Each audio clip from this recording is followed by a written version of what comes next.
Hello friends, welcome back to my YouTube channel our solution. तो friends, आज की इस वीडियो में हम बात करने वाले हैं ऑप्टेटिव सेंटेंस के डायरेक्ट इनडायरेक्ट की। इससे पहले की वीडियोस में हम असर्टिव, इंटेरोगेटिव, इम्परेटिव और एक्सक्लेमेटरी सेंटेंसेस के डायरेक्ट इनडायरेक्ट की बात कर चुके हैं और ये हमारा लास्ट पार्ट है। तो चलिए स्टार्ट करते हैं। तो सबसे पहले हम ये जान लेते हैं कि जो ऑप्टेटिव सेंटेंस होते हैं उसका मतलब क्या होता है। तो ऑप्टेटिव सेंटेंस का मतलब यहाँ पे है इच्छावाचक वाक्य, यानी कि ऐसे सेंटेंस जिसमें हम ब्लेसिंग्स के बारे में बात करते हैं या फिर प्रेयर के बारे में या फिर बेस के बारे में या फिर कस्ट के बारे में। तो जिन सेंटेंसेस में ब्लेसिंग्स, प्रेयर, बेस, कस्ट इनका यूज़ होता है वो सेंटेंस हमारे ऑप्टेटिव सेंटेंस कहलाते हैं। जैसे कि एग्जाम्पल यहाँ पे दे रखा है, मे यू लिव लॉन्ग, तुम दीर्घायु हो। तो यहाँ पे एक ब्लेसिंग दी जा रही है, आशीर्वाद दिया जा रहा है दीर्घायु होने का। तो और ये ऑप्टेटिव सेंटेंस हमेशा मे से स्टार्ट होते हैं। मे के बाद यू भी हो सकता है या और भी कोई वर्ड हो सकता है। उसके बाद इसमें एक्सक्लेमेशन मार्क जरूर लगा होता है लास्ट में। अब कुछ सेंटेंस ऐसे होते हैं जिनमें स्टार्टिंग में मे और सब्जेक्ट का यूज़ नहीं होता है, लेकिन फिर भी हम उनमें इनडायरेक्ट बनाते टाइम मे का यूज़ करते हैं। तो आइए स्टार्ट करते हैं। तो सबसे पहले देख लेते हैं हम कि जो रिपोर्टिंग वर्ब में सेड या सेड टू का यूज़ होता है उसकी जगह पे हम सेंटेंस के सेंस के अकॉर्डिंग विश्ड, प्रेड या फिर कस्ट का यूज़ करते हैं। अब सबसे पहले हम वो सेंटेंस देख लेते हैं जो मे से स्टार्ट होते हैं और इनमें जो इन्वर्टेड कॉमा का यूज़ होता है उसको हटा के कंजक्शन दैट का यूज़ करने लगते हैं। तो सबसे पहले हम मे से स्टार्ट होने वाले सेंटेंसेस को देख लेते हैं। तो यहाँ पे हमारा सेंटेंस दिया गया है, my mother said to me may you live long, मेरी माताजी ने मुझसे कहा कि तुम दीर्घायु हो। तो यहाँ पे जब हम इसको इनडायरेक्ट बनाएंगे तो सबसे पहले तो हमें अपने रिपोर्टिंग वर्ब के सेंटेंस को चेंज करना है, my mother, my grand mother. उसके बाद सेड टू को हमें चेंज करना है विश्ड में। अब हम यहाँ पे विश्ड में इसलिए चेंज करेंगे क्योंकि यहाँ पे इच्छा जताई जा रही है, इच्छा व्यक्त की जा रही है, इसलिए यहाँ पे विश्ड का यूज हो जाएगा। उसके बाद फिर हम इन्वर्टेड कॉमा को हटाएंगे और दैट का यूज़ करेंगे। देखिए यहाँ पे रिपोर्टिंग वर्ब में ऑब्जेक्ट का यूज़ हो रहा है और जब भी हम इसका इनडायरेक्ट बनाएंगे तो ऑप्टेटिव सेंटेंस में रिपोर्टिंग वर्ब में ऑब्जेक्ट का यूज़ नहीं होता है। उस ऑब्जेक्ट को हम रिपोर्टेड स्पीच का जो सेंटेंस होता है वहाँ पे यूज़ कर लेते हैं। यहाँ पे हमारा ऑब्जेक्ट का यूज़ नहीं होगा, तो सीधा दैट लग जाएगा और दैट के बाद जो मे यहाँ पे आ रहा है वो हमारा चेंज हो जाएगा माइट में। और यू जो है वो हमारा सेकेंड पर्सन है जो कि रिपोर्टिंग वर्ब के ऑब्जेक्ट के अकॉर्डिंग चेंज होता है। तो यहाँ पे हमारा रिपोर्टिंग वर्ब का ऑब्जेक्ट मी है और मी के अकॉर्डिंग यहाँ पे हमारा सब्जेक्ट लग जाएगा आई। और आई के बाद ही हम माइट का यूज़ करेंगे क्योंकि इसको एक इंटेरोगेटिव सेंटेंस के रूप में भी समझा जा सकता है, इसलिए हम सबसे पहले सब्जेक्ट का यूज़ करेंगे, उसके बाद ही मे को माइट में चेंज करेंगे। फिर हमारा जैसा भी सेंटेंस लिखा होगा हम वैसा बना देंगे। तो यहाँ पे हमारा सेंटेंस बन जाएगा, my grandmother wished that I might live long. उसके बाद नेक्स्ट एग्जाम्पल है हमारा, the old beggar said to the rascals may you go to hell. अब यहाँ पे जो ओल्ड वेगर बूढ़ा भिखारी है, रास्कल्स का मतलब यहाँ पे है किसी भी शरारती व्यक्ति से, किसी भी शैतान व्यक्ति से। तो ओल्ड वेगर बूढ़ा भिखारी जो है वो शैतान व्यक्ति से कह रहा है कि may you go to hell, यानी मुझे तुमसे कोई मतलब नहीं है, तुम जाओ। तो यहाँ पे जो ओल्ड बेगर है वो एक कष्ट का काम कर रहा है, यानी कि कष्ट दे रहा है, अभिशाप दे रहा है। कष्ट का मतलब यहाँ पे है अभिशाप देने से, तो वो अभिशाप दे रहा है, इसलिए हमने यहाँ पे कष्ट का यूज़ किया है सेड टू को हटा के। उसके बाद देखिए यहाँ भी ऑब्जेक्ट के रूप में द रास्कल्स आया है, तो हम जब भी इनडायरेक्ट बनाएंगे तो यहाँ पे ऑब्जेक्ट का यूज़ नहीं करेंगे, सीधा सीधा हमें क्या करना है, दैट का यूज़ करना है। और उसके बाद फिर हम अपने जो रिपोर्टेड स्पीच के सेंटेंस को चेंज करेंगे, उसके सब्जेक्ट के जगह पे हम इस ऑब्जेक्ट का यूज़ कर लेंगे। तो यहाँ पे हमारा देखिए यू था, फिर से सेकंड पर्सन, और सेकंड पर्सन हमेशा रिपोर्टिंग वर्ब के ऑब्जेक्ट के अकॉर्डिंग चेंज होता है। तो रिपोर्टिंग वर्ब का ऑब्जेक्ट यहाँ पे दिया है द रास्कल्स, जो कि एक नाउन में दिया गया है, तो इसको हम सेम ऐसा ही लिख लेंगे यहाँ पे द रास्कल्स। फिर हम मे का माइट में चेंज करेंगे, माइट गो टू हेल। तो हमारा पूरा सेंटेंस बन जाएगा, the old beggar cursed that he the rascals might go to hell. तो जहाँ पे भी अभिशाप देने की बात कही जाएगी वहाँ पे कष्ट का यूज होगा, और जहाँ पे कोई भी इच्छा जताई जाएगी वहाँ पे विश्ड का यूज होगा। अगला सेंटेंस है हमारा, all his elders said may God bless you with with a son, तो उसके सभी बड़ों ने कहा कि भगवान तुम्हें एक पुत्र की पुत्र दे। तो यहाँ पे क्या है, भगवान से प्रार्थना की जा रही है। तो प्रेयर की बात जहाँ भी आएगी तो वहाँ पे हम सेड या सेड टू को हटा के प्रेड का यूज़ करेंगे। तो यहाँ पे हमने क्या किया है, ऑल हिज एल्डर्स, सेड को हटा के हमने प्रेड का यूज़ कर लिया, इन्वर्टेड कॉमा को हटा के दैट का यूज़ कर लिया। अब देखिए यहाँ पे इस सेंटेंस का सब्जेक्ट गॉड है, तो यहाँ पे हम गॉड को ऐसा ही रखेंगे और गॉड के बाद फिर हम माइट का यूज़ कर देंगे, गॉड माइट ब्लेस। अब यहाँ पे देखिए हमने यू जो दिया गया है ऑब्जेक्ट के रूप में, उस यू को चेंज किया है हमने हिम में, क्योंकि यू सेकंड पर्सन में है और सेकंड पर्सन रिपोर्टिंग वर्ब के ऑब्जेक्ट के अकॉर्डिंग चेंज होता है। अब यहाँ पे कोई भी ऑब्जेक्ट नहीं है तो हमने यहाँ पे ऑब्जेक्ट मान लिया हिम, और हिम के अकॉर्डिंग ही हमने यहाँ पे भी हिम का ही यूज़ किया हुआ है।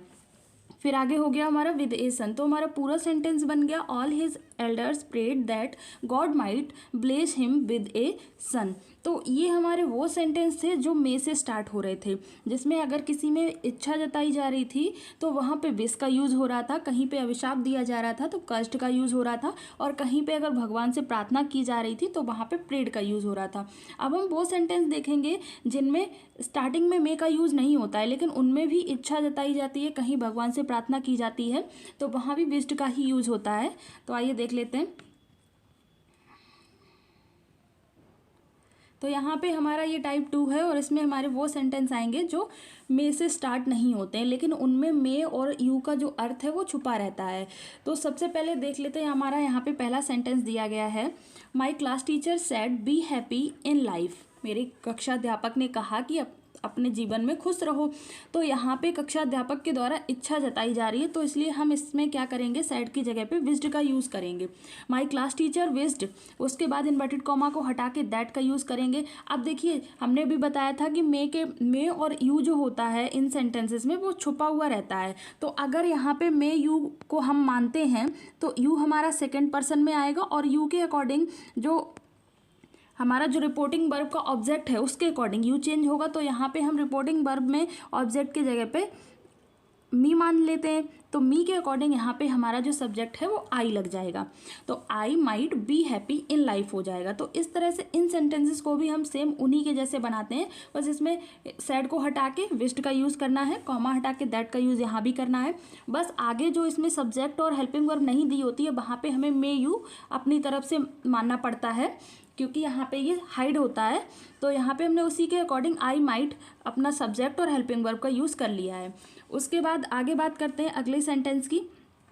अगला सेंटेंस हमारा यहाँ पे दिया गया है, I said to her live long. अब यहाँ पे भी देखिए मे यू छुपा हुआ है, तो जब मे यू छुपा हुआ है लेकिन जब हम इनडायरेक्ट बनाएंगे तो यहाँ पे हम सब्जेक्ट और हेल्पिंग वर्ब का यूज़ करेंगे, तो हमारा सेंटेंस बन जाएगा आई विश्ड दैट। यहाँ पे देखिए जो ऑब्जेक्ट है वो यहाँ पे यूज़ नहीं किया जाता है दैट के बाद। फिर हम क्या करेंगे, हमने यहाँ पे अपना माना है मे और यू, तो मे यू के अकॉर्डिंग यू जो है वो हमारा चेंज होगा इस हर के अकॉर्डिंग, और हर का जो सब्जेक्टिव रूप है वो होता है सी। तो हम यहाँ पे सी माइट का यूज़ पहले कर लेंगे, उसके बाद फिर जैसा भी लिखा है लिव लॉन्ग उसका यूज़ कर लेंगे। तो हमारा पूरा सेंटेंस बन जाएगा I wished that she might live long. इस तरह से अगर इस टाइप के सेंटेंस आ जाते हैं जिसमें मे और यू का यूज़ नहीं होता है तो उनको भी हम इसी तरह से बनाएंगे, हमें अपनी तरफ से सब्जेक्ट और माइट का यूज़ करना होगा।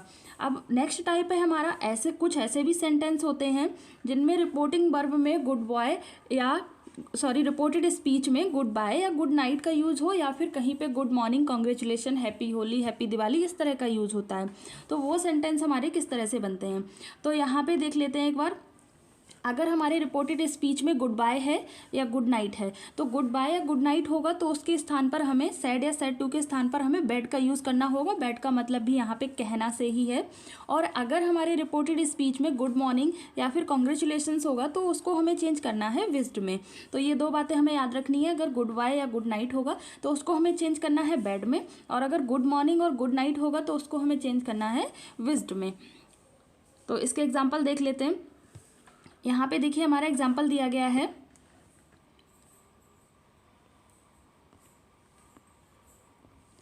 Anil said good night Surendra. तो यहाँ पे देखिए गुड नाइट आ रहा है, अभी हमने पढ़ा कि अगर गुड नाइट या गुड बाय आएगा तो उसको हम बेड में चेंज करेंगे सेड या सेड टू के स्थान पे। तो यहाँ पे हमारा सेंटेंस बन जाएगा अनिल बेड। अब देखिए इन सेंटेंसेस में क्या होता है, हमें कंजक्शन दैट का यूज़ नहीं करना होता है। हम इन सेंटेंसेस में किसी भी कंजक्शन का यूज़ नहीं करते हैं, बस सीधा सीधा बनाते हैं Anil bed good night. Good night के बाद जो ये सुरेंद्र लिखा है इसको हम टू सुरेंद्र से जोड़ सकते हैं। इसके बाद इसको हम दूसरे तरह से भी बना सकते हैं कि अनिल बेड, बेड के तुरंत बाद हम सुरेंद्र का यूज़ कर दें, यानी कि जो यहाँ का ऑब्जेक्ट है, ऑब्जेक्ट के रूप में एक तरीके से है, वो एक तरह से रिपोर्टिंग वर्ब में ही आना चाहिए, लेकिन रिपोर्टिंग वर्ब में ना आके वो इधर रिपोर्टेड स्पीच में लिखा हुआ है। तो उसको हम यहाँ पे अनिल बेड के बाद भी यहाँ पे सुरेंद्र जोड़ सकते हैं। उसके बाद फिर हमें टू का यूज़ नहीं करना होगा, सो हम सीधा सीधा बना सकते हैं Anil bade Surendra good night. दूसरा है हमारा he said goodbye my classmates. तो यहाँ पे भी बैड का ही यूज होगा, he bade goodbye to his classmates. अब यहाँ पे हमने माई को चेंज कर दिया है क्योंकि माई हमारा फर्स्ट पर्सन है और फर्स्ट पर्सन रिपोर्टिंग वर्ब के सब्जेक्ट के अकॉर्डिंग चेंज होता है, जो कि है हमारा ही, और ही के अकॉर्डिंग यहाँ पे हिज आ जाएगा। तो हमारा सेंटेंस बन जाएगा he bade goodbye to his classmates. Next दिया है हमारा Mala said good morning uncle. अब यहाँ पे देखिए गुड मॉर्निंग आ गया है, तो गुड मॉर्निंग के लिए हम यहाँ पे विश्ड का यूज़ करेंगे। तो Mala wished her uncle good morning. अब हम इस सेंटेंस को ऐसे भी बना सकते थे ऊपर वाले सेंटेंस के जैसे कि माला विश्ड गुड मॉर्निंग और उसके बाद फिर टू हर अंकल भी लिख सकते थे यहाँ पे। अब आपको जैसा समझ में आए उस तरह से बना सकते हैं, बाकी दोनों तरह से सही है, चाहे आप इस ऑब्जेक्ट को पहले लगा दें चाहे बाद में लगा दें। अगला सेंटेंस है हमारा I said to my pupils congratulations on your brilliant success. तो यहाँ पे देखिए कॉन्ग्रेचुलेसन्स की बात आई है, तो भी हम सेड टू को क्या करेंगे, विस्ड में चेंज कर लेंगे। तो हमारा सेंटेंस बन जाएगा I wished congratulations to my पपल्स। अब देखिए यहाँ पे भी हमने क्या किया है, टू माई पपल्स को यहाँ पीछे ऐड किया हुआ है, इसको हम चाहे तो यहाँ भी ऐड कर सकते थे, आई विस्ड टू माई पपल्स, फिर उसके बाद हम congratulation on their brilliant success, इस तरह से भी बना सकते थे। आप जैसे चाहे वैसे बना सकते हो। तो हमारा सेंटेंस बन जाएगा I wished congratulations to my pupils on their brilliant success. तो आज ये हमारा डायरेक्ट इनडायरेक्ट का टॉपिक यहीं पे कंप्लीट होता है। इससे पहले की वीडियोस में एक्टिव पैसिव और डायरेक्ट इनडायरेक्ट दोनों ही कंप्लीट कराए जा चुके हैं। तो वीडियो अच्छी लगी हो तो लाइक करें, शेयर करें। नेक्स्ट वीडियो में हम किसी और टॉपिक को डिस्कस करेंगे। Thank you.